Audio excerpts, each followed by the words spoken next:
আচ্ছা, thank you.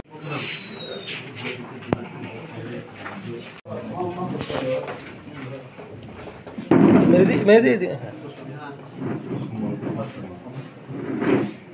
Thank you. আমার নিজের পার্সোনাল আছে। Thank you, thank you.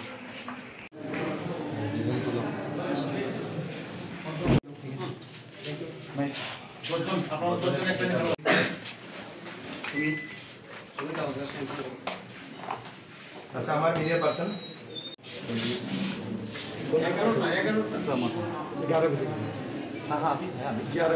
11 আমার সঙ্গে যে 10 জন আছে না প্রপোজার, তারা দাঁড়াইব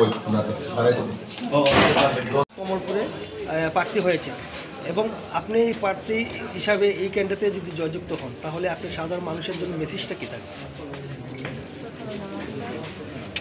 ত্রিপুরাবাসীকে আমি বলতে চাই, ত্রিপুরামথার তরফ হইতে যদি আমি জয়ী হই, সকল শ্রেণীর লোকেদের জন্য যা যা করা হয় না এখনো, এই কাজগুলো আমি করার জন্য সব কমলপুরবাসীকে আমি আহ্বান জানাচ্ছি। আপনার ভোটের ইস্যুটা কী থাকবে? মানুষের কাছে কী ইস্যু নিয়ে যাবেন? মানুষের কাছে আমি একটা ইস্যু নিয়ে যাব। এত বছর ধরে আমরা দেখেছি কংগ্রেস, সিপিএম, বিজেপি সব রাজনীতি দেখেছি, কিন্তু এখন আমরা আঞ্চলিক পার্টি করছি। আঞ্চলিক পার্টি করার অর্থ হলো আমাদের মহারাজার নেতৃত্বে ত্রিপুরামথা আমরা যুক্ত হয়ে যোগদান করেছি। এরপর আমরা ত্রিপুরামথার কাজ করে যাচ্ছি।